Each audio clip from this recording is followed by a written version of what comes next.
Well, thank you very much, Carla.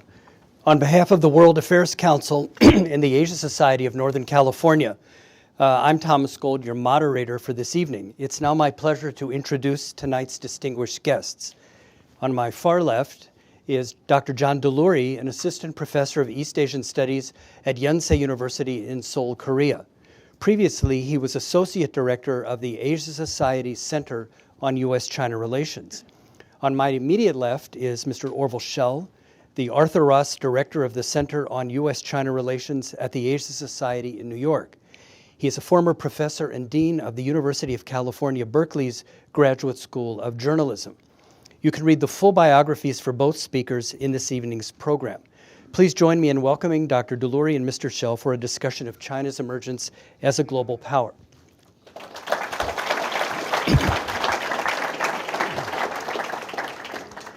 This evening's program is called Modern China, the Creation of a Global Power. But let's first talk a bit about your new book, hot off the press, Wealth and Power, China's Long March to the 21st Century. I want to congratulate you both on this exceptionally well-written, accessible, substantively rich, and analytically profound work.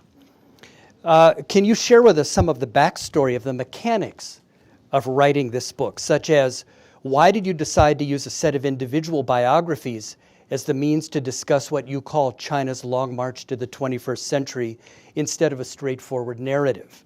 How did you select the 11 finalists? Who was voted off the island and left on the cutting room floor to mix metaphors, and why? And how did you divide the labor for research and writing? You both seem to still be on speaking terms, so I assume you figured out some formula. So I don't know who wants to start. John, you can continue. Actually, it was a really wonderful experience.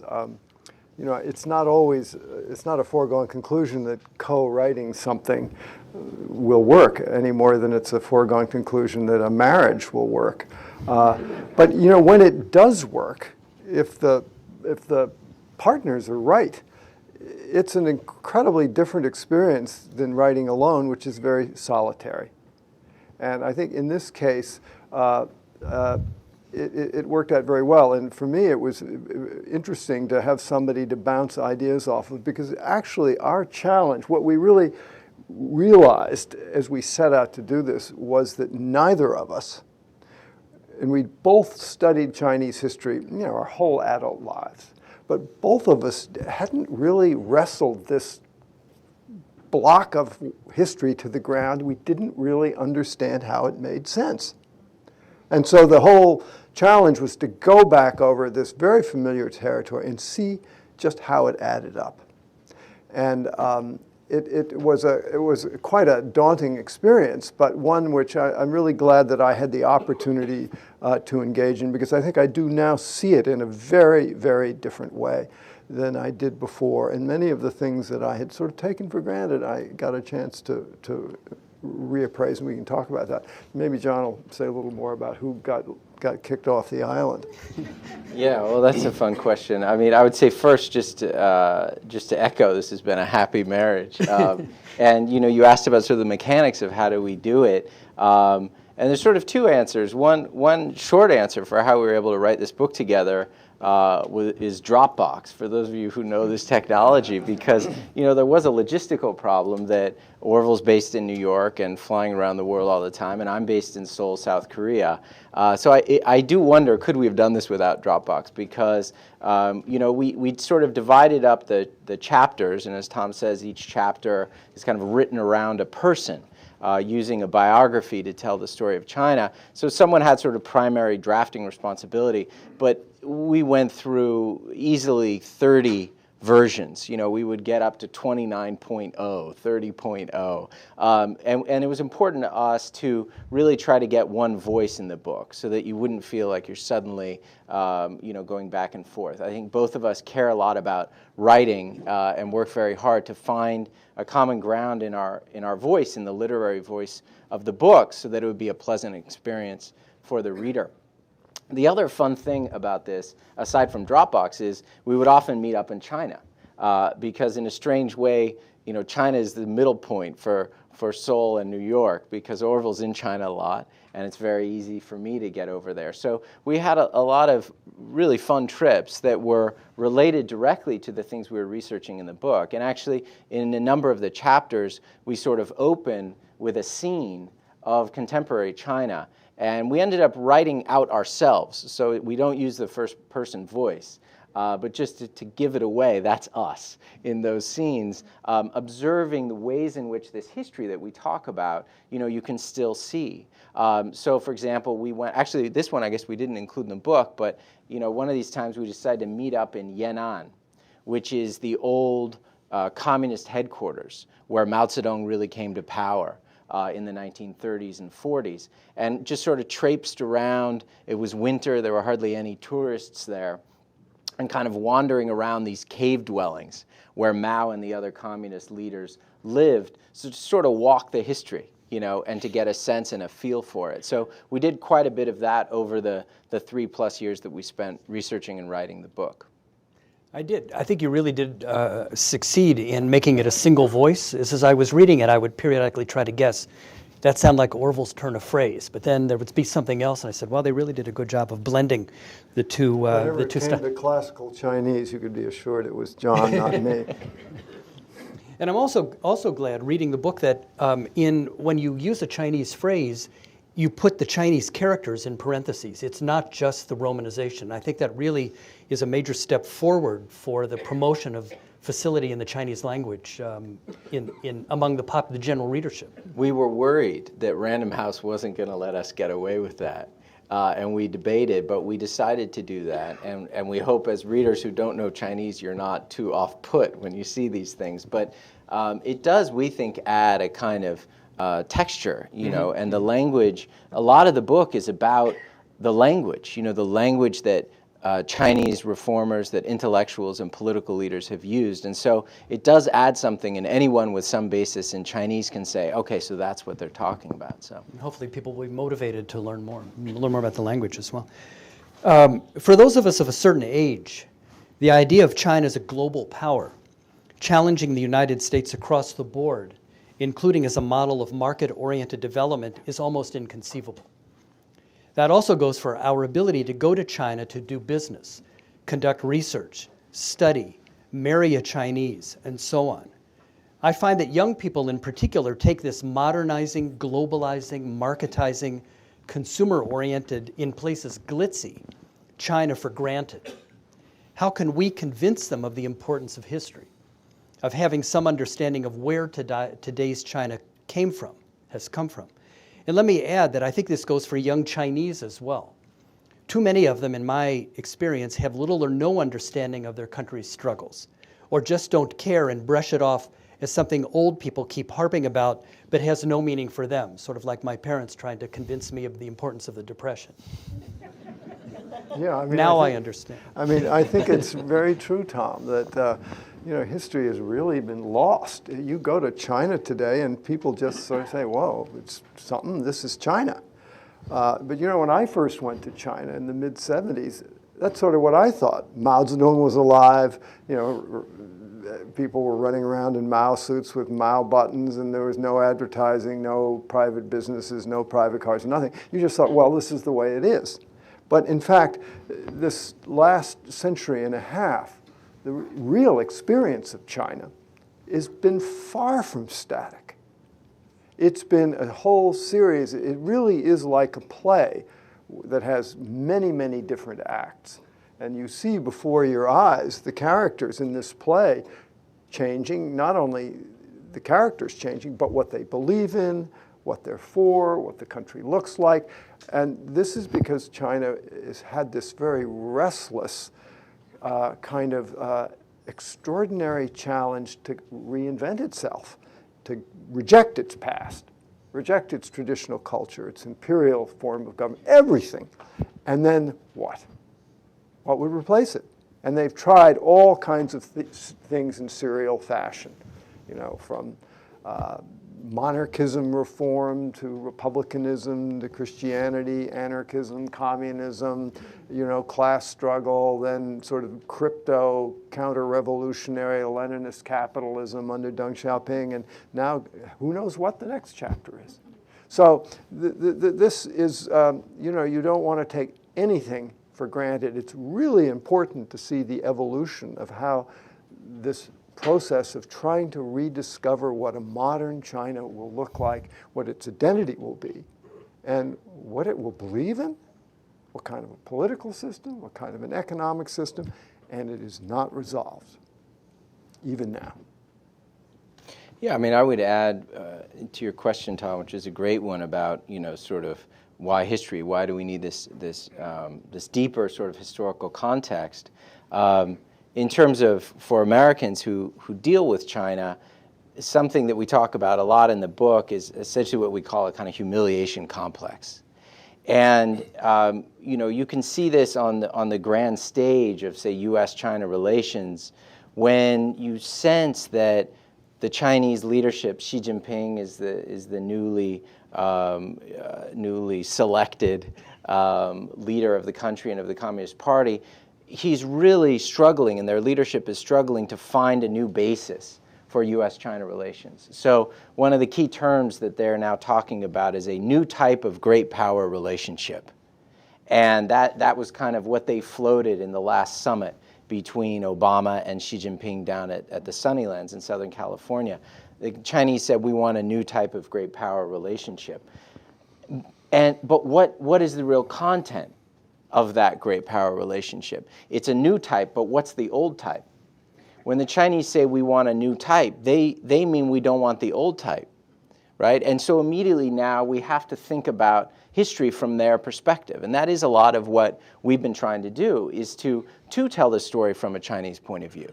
And from a Chinese point of view, the story of modern history is one of going from absolute predominance in the world as they know it, which was Asia, but a large piece of the world's population in Asia, and China was the central power, the global power, up until the year 1800. Economically, it was the greatest power. Militarily and diplomatically, it was the preeminent power.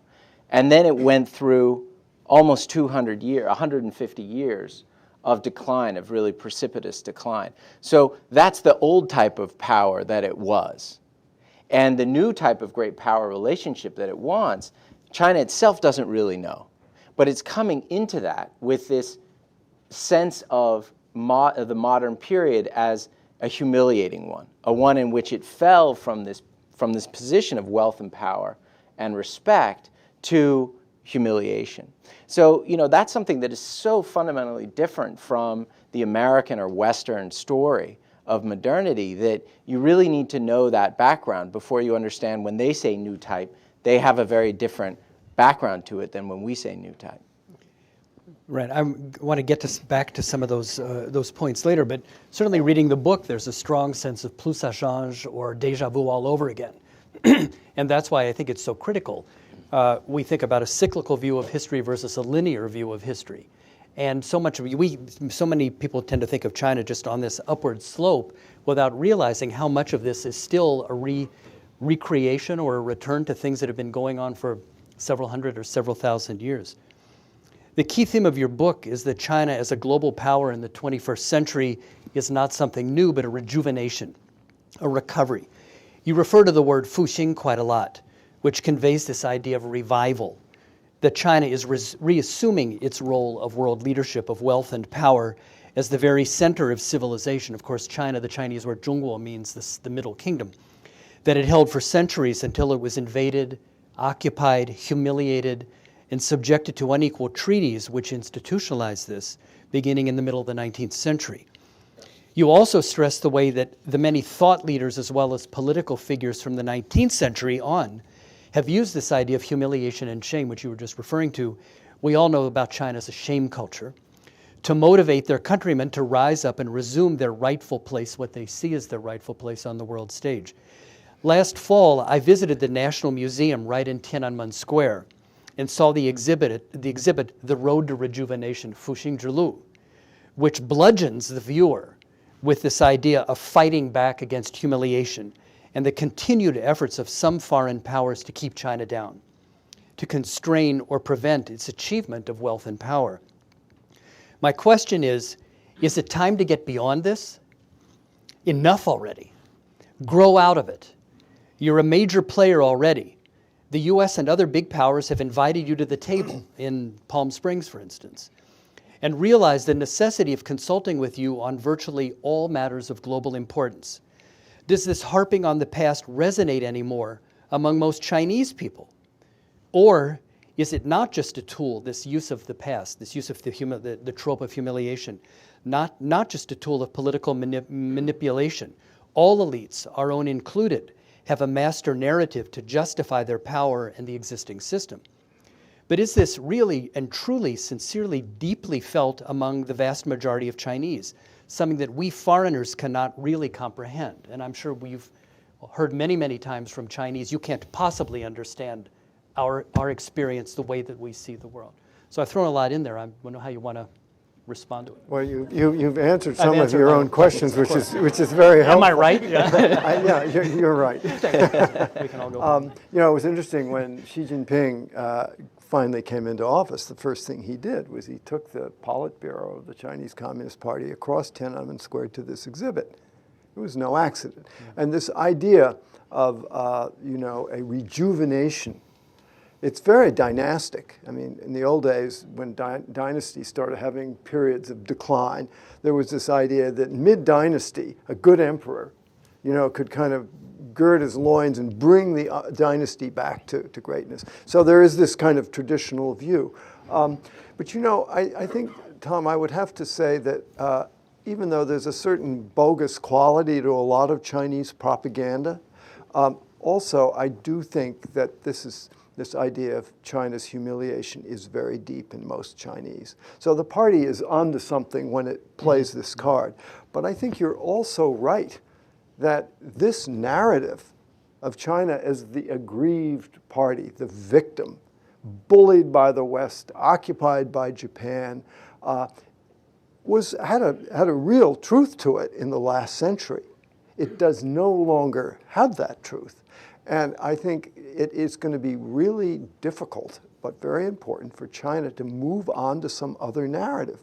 Because one simple, really important fact, how can you be equal, much less superior, when you're a victim? So there's got to be some kind of wrenching of narratives here. And this is no easy matter of how people look at themselves and their place in the world.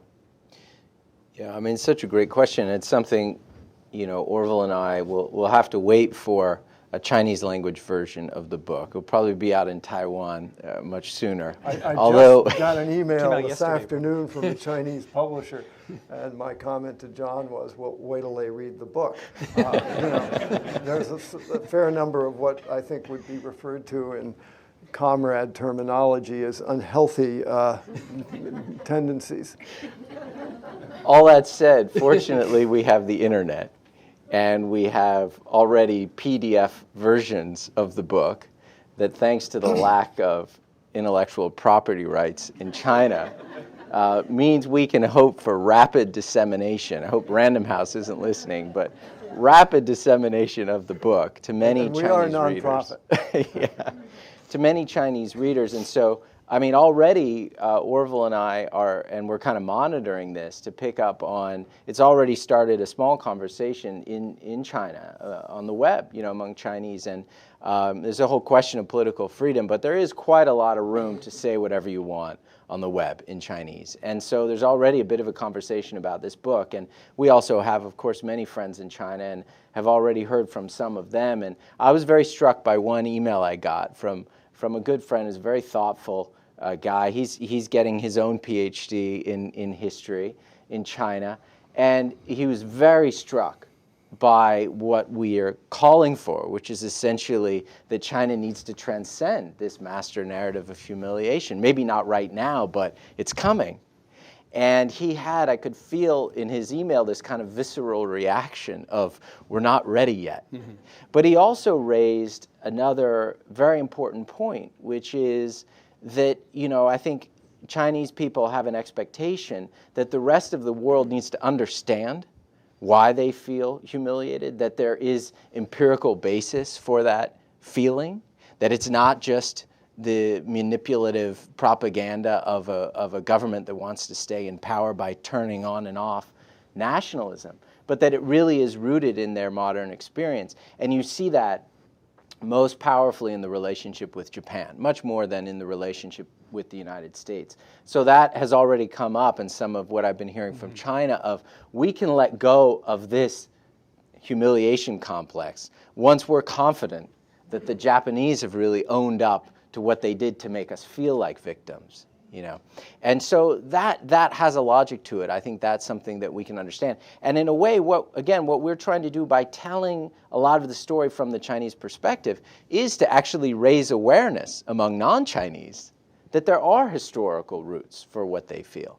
But then the message to Chinese is, but you do need to let go of it, because now you have wealth and power. And now the question that the world is asking you is, how are you going to spend your wealth?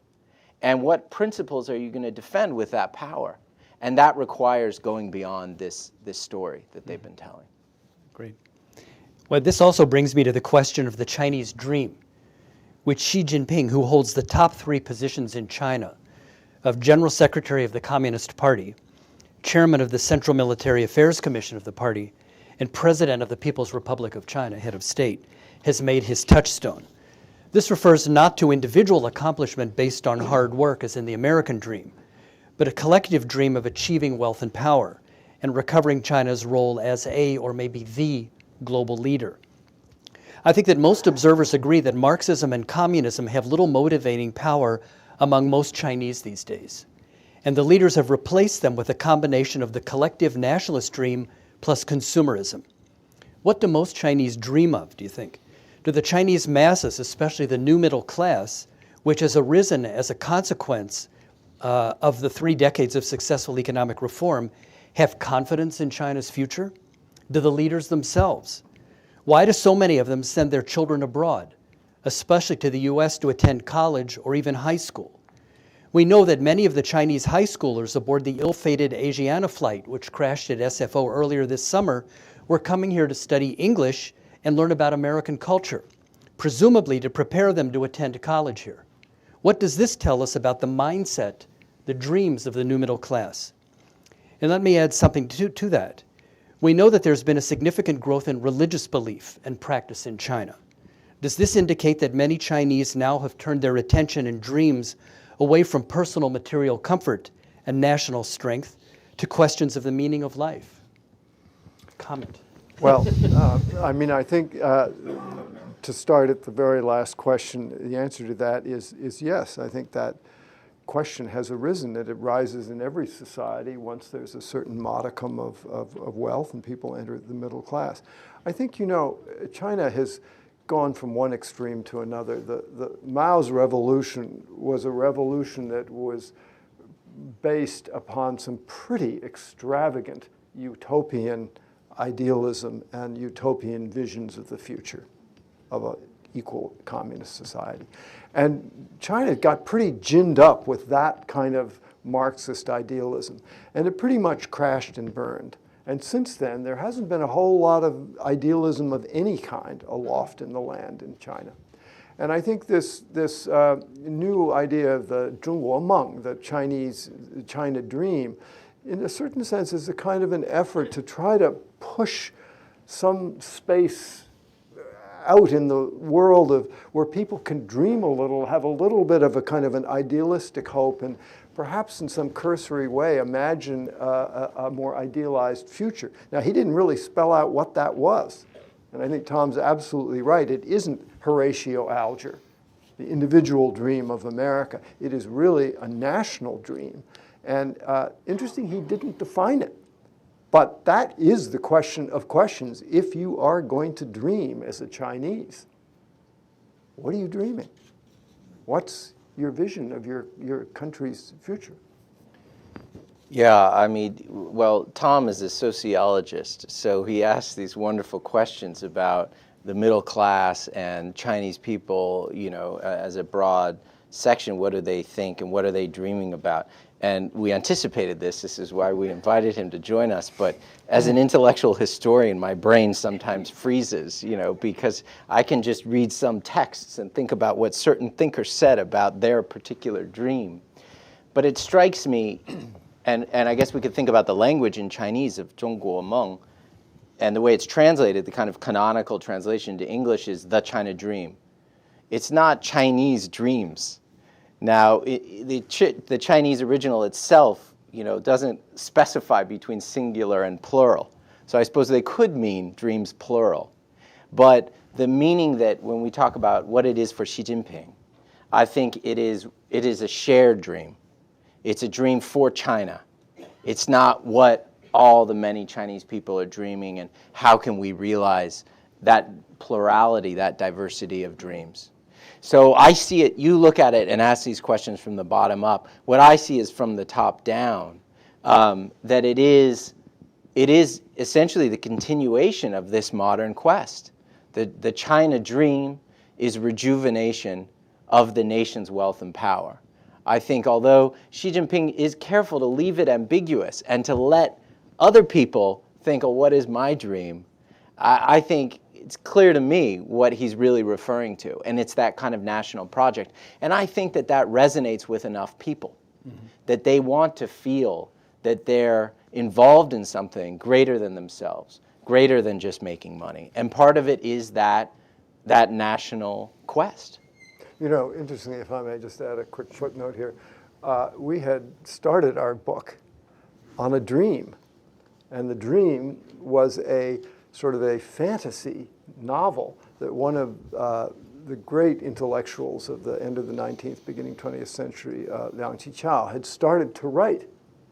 And it was a prefiguration of what a wealthy, strong, respected China would look like 60 years hence, when people from all over the world were going to come to Shanghai to sit at the feet of China and learn and understand how they had made whatever glorious progress they had made. He only got 5 chapters done. He never finished it. He said it wasn't one of his great works.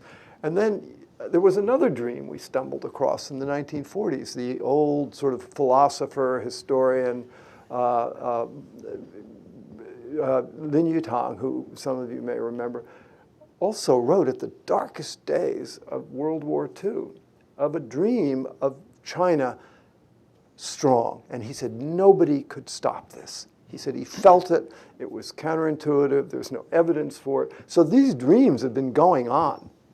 And I think, so when Xi Jinping announced his sort of dreamscape, John and I both felt we really hit pay dirt. I mean, he kind of ended our book for us perfectly in exactly the place where we had already begun it, which was dreaming.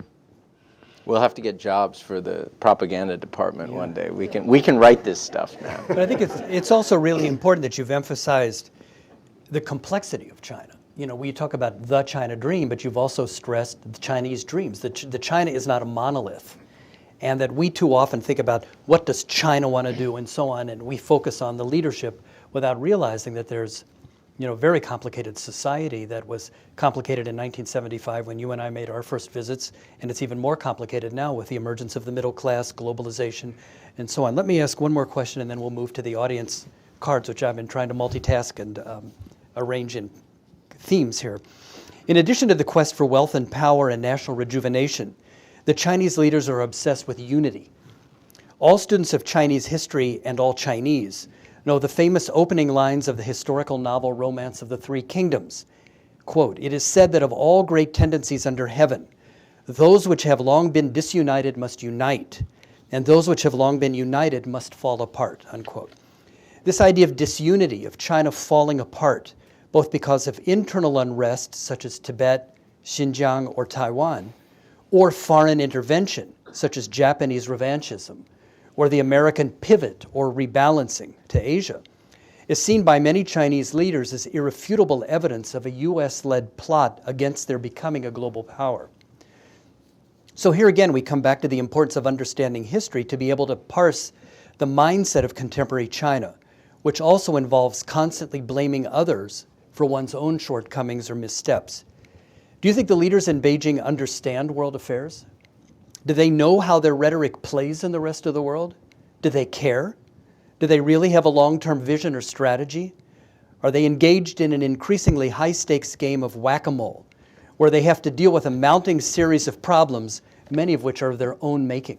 Okay, John, I'm going to leave the second part of that question to you. I'll take it. There were 10 parts. On it now. And let's see, what was the first part? That was too long ago. Do you think the leaders in Beijing understand world affairs? Do they know how their rhetoric plays in the rest of the world? Do they care?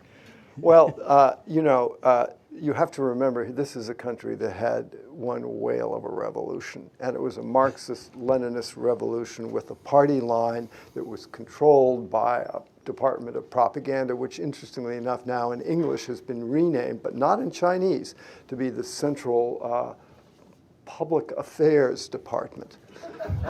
No, Public Relations Department, as if public relations has now been enthroned as a virtue. I think that, this country has always had a difficult time absorbing itself or being absorbed into the world. And I think this fixation we now see in China on soft power bespeaks of a certain kind of an awkward groping, having attained this remarkable state of progress which they have, to somehow now negotiate their way into respectability into the world. And it's as if in the old scheme of things you could manipulate your status in the world just as you could manipulate people's views within China. It doesn't really work that way, but they're kind of feeling their way in how do you make the world respect you? That's the final challenge in the wealth and power challenge. Having attained those other two things, the final sort of yearning is to be respected.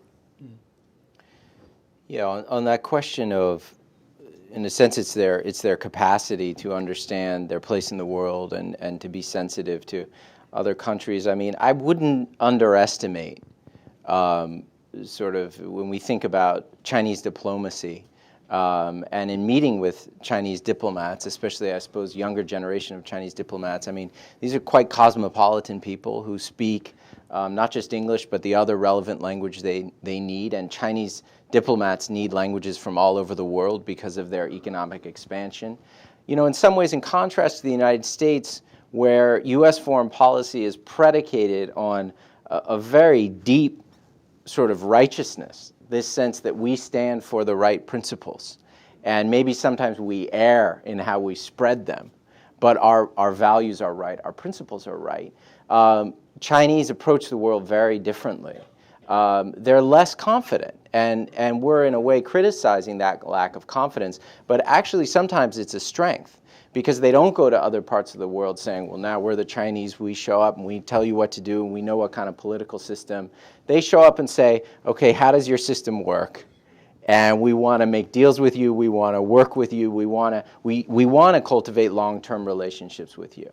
Now, sometimes they antagonize workers or vested interests in those countries, but they, in my experience, Chinese diplomats, in terms of how they approach world affairs, it sometimes strikes me that they're trying much harder to learn about the world than, say, U.S. diplomats. So I would not underestimate their capacity going forward.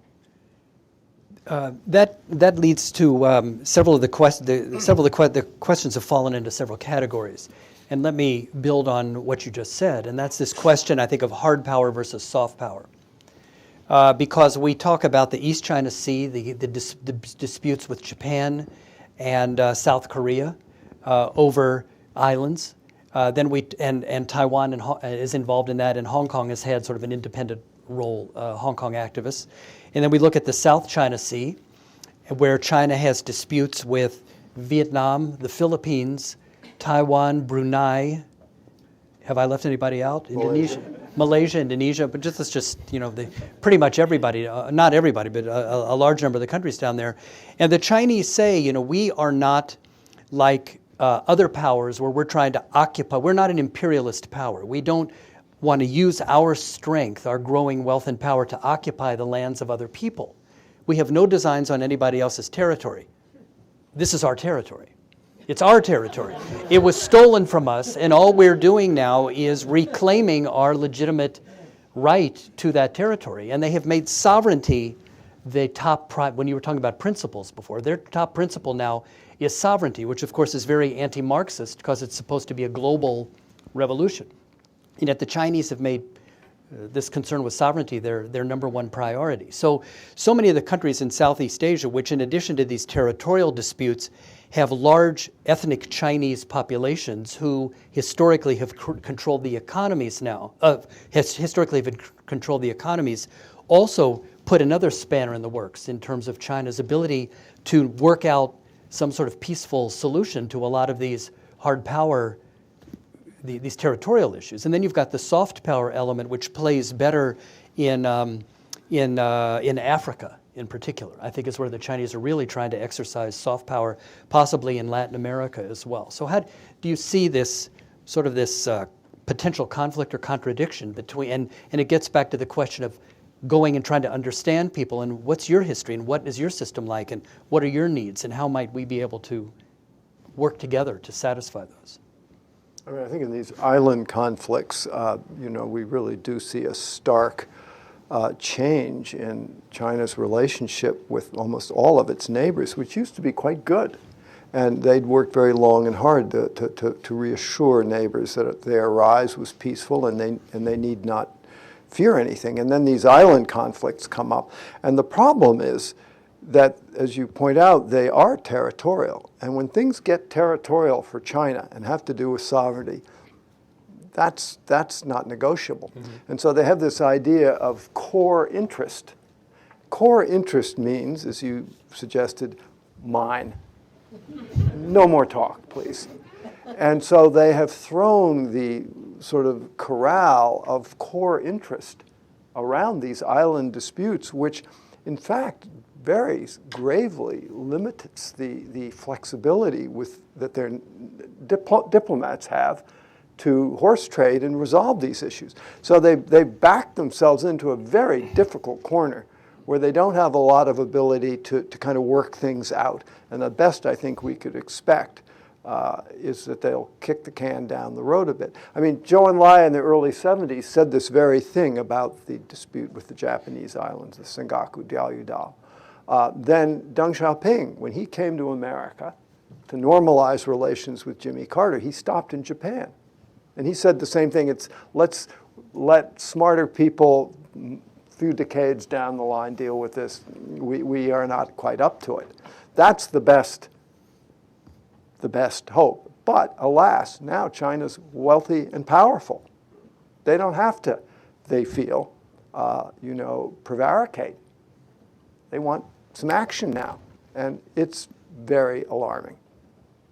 Yeah, there's a real historical irony to this as well. This issue of territorial sovereignty, which China emphasizes over and over as their core interest. I mean, when we go back to this period we look at in modern times in the 19th century, the Western powers first came to the Chinese and said, they came with this kind of gospel of, it's called the Westphalian system, of territorial sovereignty, where we divide up the map, we agree on the lines, and then we leave each other alone. You do in your country what you want to do, we do in ours. That was the Western system of international relations. And the Chinese, when they were at a period of strength and didn't feel threatened at all by these Western powers, said, that's not our system. We're not interested in that system. You can't have an ambassador in our country, and we don't want to have an ambassador in your country. You'll deal with us in our system, and our system is hierarchical. And guess who's at the top? We're at the top. And you're way, way down low at the bottom. So from time to time, you can come send an emissary to Beijing, and we'll receive that emissary, but then you go home, and it's not that. We're not equals in the way that a Westphalian system is designed to be. And then China, over the course of a succession of wars in the 19th and into the 20th century, was beaten down by this Westphalian system, so that it was suffering by the system. It was losing its sovereignty to these other powers. So this is one of the fascinating sort of ironies. Now, China is one of the great champions of Westphalian equality and territorial sovereignty. Now it's China that argues at the UN, well, we shouldn't intervene in Sudan. We shouldn't intervene in Burma. We shouldn't intervene in North Korea, whatever country it is, because the international system is predicated on sort of absolute territorial sovereignty, and everyone does what they want to do in their country, and we leave each other alone.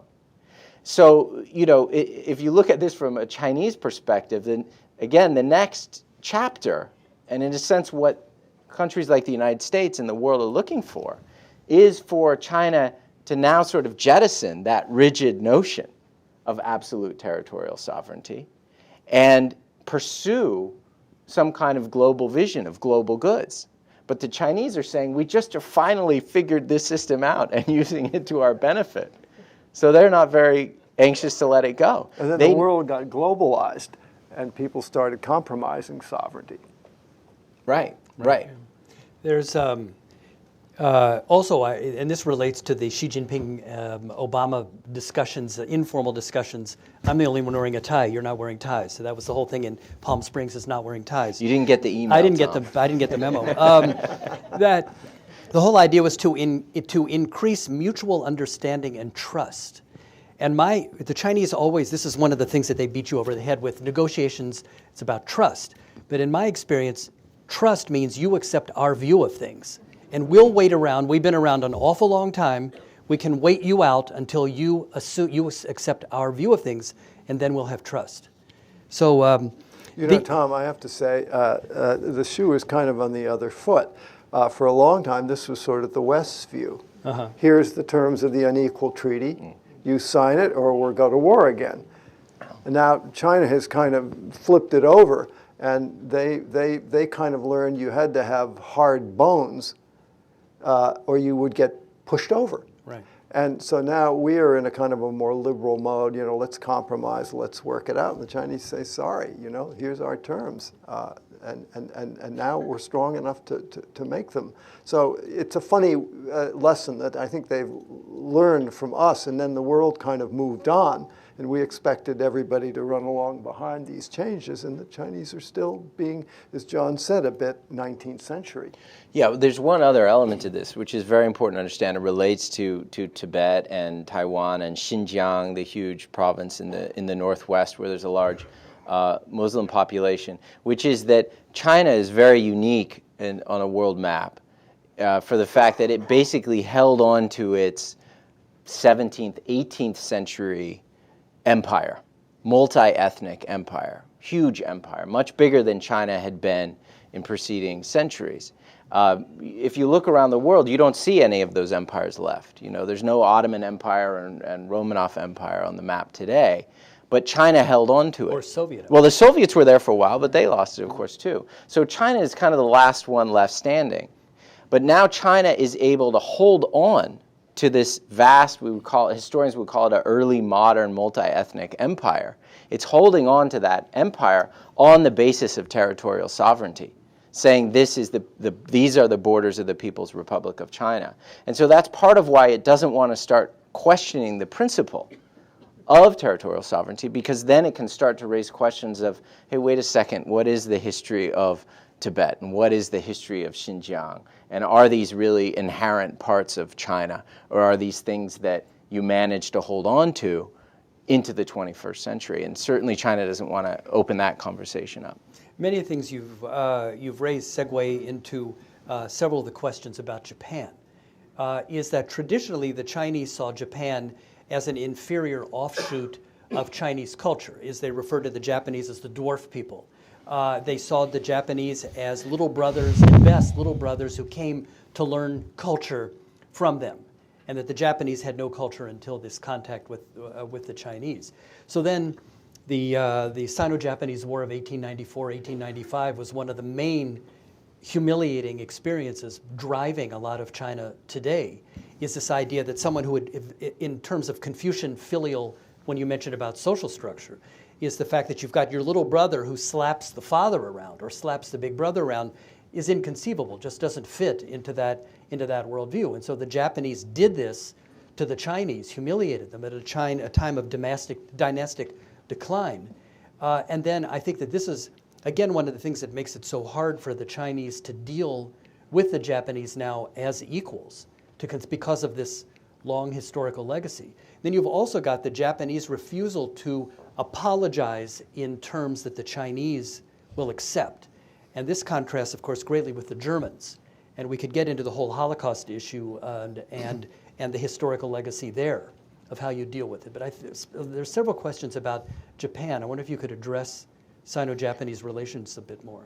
Well, whatever bad blood there was between China and sort of Caucasian Western Europe and America was trumped in spades by the bad blood with Japan, not only because I think Japan did leave a tremendously savage legacy after World War II, but also because the effrontery, as you point out, of these lesser beings who had first borrowed calligraphy, brush painting, Confucianism, and then they had the Meiji Restoration. They got wealthy and powerful before China, and then they occupied China.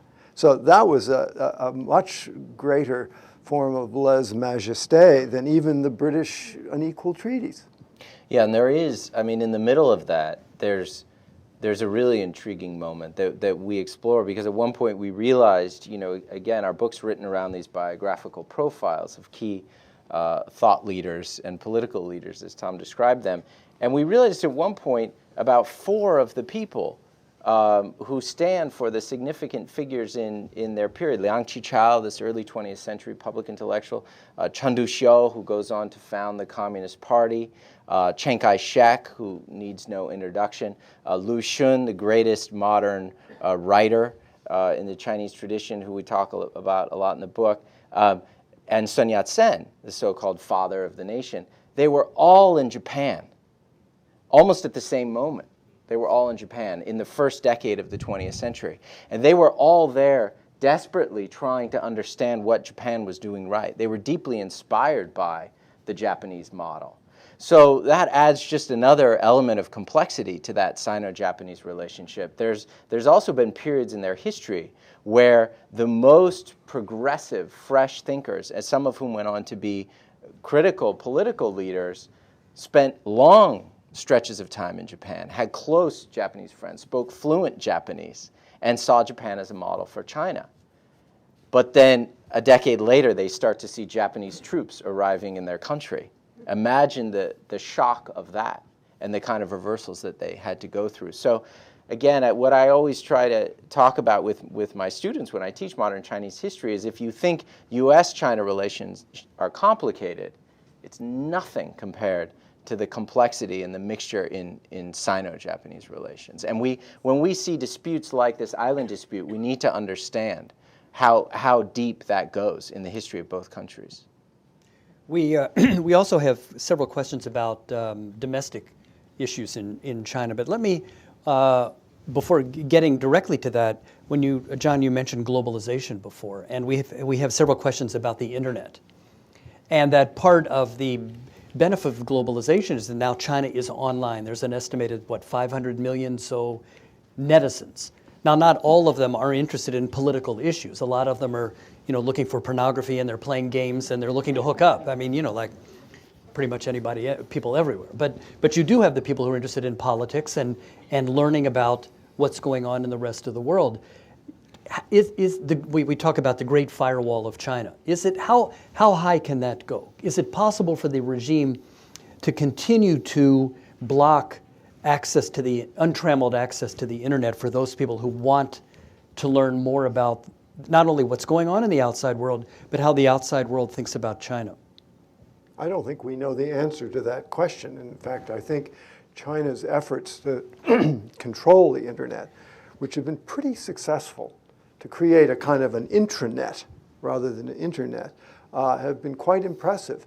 But this is no doubt about it, this is the catalytic agent in the Chinese sort of body politic and social sort of milieu of the country that since it's new, we have no real idea ultimately how it's going to transform the situation. Mm-hmm.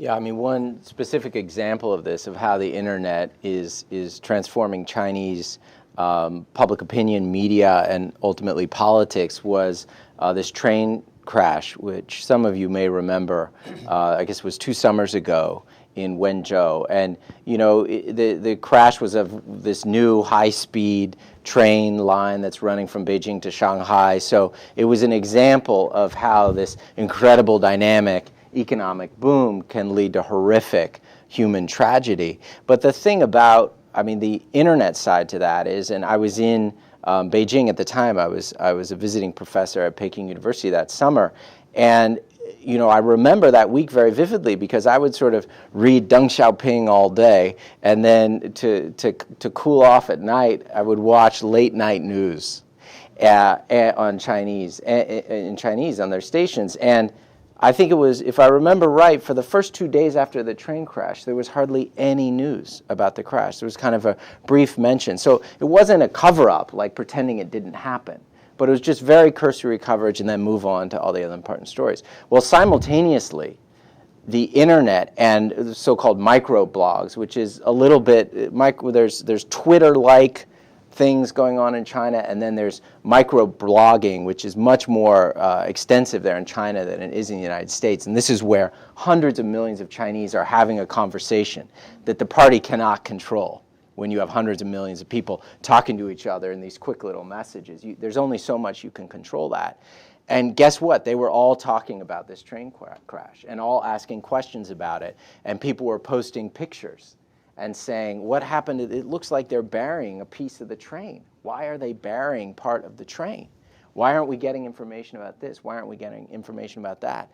So lo and behold, on the 3rd day, as I'm watching my nightly news, suddenly there's hour-long special on the crash, and you're getting excellent reporting now by the main sort of network news equivalents on the site, asking people what's going on and asking hard questions. So you could see from that how initially they really tried, because the problem with that train links to fundamental problems of corruption in the system. I mean, one of the most prominent things that's happened politically in China recently is the Minister of Railways has been tried and found guilty,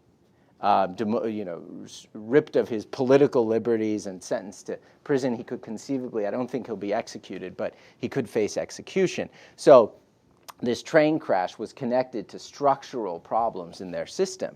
And for the first couple days, they tried to sort of get people to focus on other things. But the internet discussion wouldn't let them. And then it became just as big a story in China as, you know, in other parts of the world where people were paying attention. So that's what Orville, that just is an anecdote to describe what Orville is talking about, these unpredictable ways in which a public conversation that the party can't control will suddenly start to affect politics in a really serious way. I think that's a critical, go on. You know, one interesting thing, one of the reasons why it's so difficult to control the internet, well, you all know what a kind of wild beast it is, but usually they control it by packet sniffing for keywords. So people on the internet have devised a whole series of very inventive ways around that. One of them is to photographically copy an article and paste it in your microblog, because you can't packet sniff a facsimile. Or there's a new trend on Weixin, which is to send an audio message. You can't packet sniff an audio message. So the poor party's running around trying to keep up with this runaway train on the internet of how do you bring to heel something like this that is like some yeast and dough just making it explode before their eyes. You've expanded my vocabulary. Packet sniff was not initially in my vocabulary. I can assume, I guess, what it means. Well, you'll learn something every day. I learn something every day. That's why I keep it going. But I think John's made, of course, many important, brilliant points. But one is the importance of public opinion. There is public opinion in China, and one of the ways it's expressed is through the internet. So the government is using a lot of different means in order to suppress it, get a handle on it, pretend it doesn't exist, co-opt it, and so on and so forth. And one is the so-called 50-cent party, is that there are who knows how many hundreds of thousands of people who sit packet sniffing, if I can use your word, for keywords, key phrases, and then serving as either as censors or as agents provocateurs, is they will then join the discussion and try to force the mole out of the hole, right? And to get to identify who it is who's making unpleasant comments on the web, so that they're coming at it not just from the suppression or the wall aspect, but also trying to burrow from the inside. You mentioned corruption, and that there's several questions about corruption as well. And people argue, of course, as historians you know, about this Chinese dynastic cycle. And then as a dynasty, when a dynasty is established, it starts off on a high trend and then will level off, and then inevitably there will be some sort of corruption, chaos. This will then be reflected in all sorts of natural disasters, which indicates that the dynasty has lost the mandate of heaven. They've lost the legitimacy to rule. So there are some people, when we get to this question of the importance of history, some people would say, well, all of the natural disasters in China are an indication that the regime has lost the mandate of heaven. Heaven is giving a pretty strong signal. And that corruption, of course, is one of them endemic. Is it, how should we think about the mandate of heaven when we think about what's going on? Is that in the heads of the leaders? Do they think in those terms? It's in the heads of the people. And the leaders thus fear that that sort of old, very old traditional way of looking at things is still operable. And that is one reason, I think, why this idea of rejuvenation is so important, because that too is an age-old remedy against decline and beginning to lose the mandate of heaven to rule in an imperial manner. Yeah, I mean, in my experience, talking with Chinese about corruption, one thing that strikes me is, and we're talking about these issues of how effective the political system can be, or the powers can be of limiting people's access to information about things. I mean, Chinese are fully aware of how endemic corruption is. I mean, one thing I like to do when traveling around and going to whatever place it is in China is you hop in a cab and start chatting with the cab driver, and almost without exception, when I ask, so what's your town like? They'll start in on their first and last topic is how corrupt it is, how bad the local government is, how they're in with the Hei Shehui, with the mafia, with the local mafia, how all the abuses, So it's not like you have to establish trust before you can have this secret conversation about things really aren't good here. Chinese are very aware of it, and the leadership is aware of it, and this is where it gets even more complicated. I mean, Xi Jinping, the new leader there, he's talking a lot about it. I mean, you could say he's actually drawing attention to it, but of course he's drawing attention to it because he knows everyone's focused on it, and he can't just kind of pretend it's not there. So he's trying in his first month so far at the helm. He's trying a lot of different ways to attack it, by. For the example I gave of the railway minister, and now soon we'll have a trial of Bo Xilai, a name some of you may know, this rising star of the party who suddenly fell into disgrace. So he's likely to finally go on trial soon. And there are a lot of other ways in which Xi Jinping is saying, I'm working on corruption. I recognize how serious a problem this is. But one way they're not working on it, which is, you could say, kind of the American way, the simple-minded, good and pure liberal Democrat American way, is to empower a local civil society, including through the democratic system, which they have elements of. I mean, there are village elections in China. There's a lot that the leadership could do to strengthen, those democratic processes and put pressure from the bottom up to attack corruption. Instead, they're basically trying to deal with it from the top down. So in that sense, it's a very traditional effort that you can see stretching back literally thousands of years of trying to deal with corruption, hold on to the mandate of heaven by controlling it from above. Yeah, you have this issue of rights lawyers, rights protection lawyers. Is there a number of lawyers now in China, in Beijing and Shanghai in particular, who claim that they are protecting the rights of Chinese citizens as codified in the Chinese Constitution? This is not something they have taken from the West and they're trying to impose Western American values on China. They're saying, this is in our own constitution, passed, promulgated by the Chinese Communist Party. We don't want to overthrow the regime. We want you to act as you claim that you're acting in the interests of the people. So the corruption is one case, is yes, we're taking care of it. You just go about your business. Don't worry. And we've seen with a name maybe people don't know as well, but probably should, Zhiyong, who is one of the most impressive examples of these kinds of rights advocates and people who are trying to use rule of law, working within the system, working within the constitution and the legal framework that China has. He's recently been detained, and there's a whole list of others of these rights advocates who are basically the subject of political crackdown. So that group is still very much an embattled minority who's actually trying to take a relatively moderate position. They're not calling for the overthrow of the system. They're not calling for the overthrow of the party. They're saying, let's enforce the rules we have. But they're being silenced. Final thought? I think I've said my piece. Said your piece. Okay, well, I'm afraid we've run out of time. This concludes our program for this evening. On behalf of the World Affairs Council and the Asia Society of Northern California, I'd like you to join me in thanking John Delury and Orville Schell for this excellent discussion.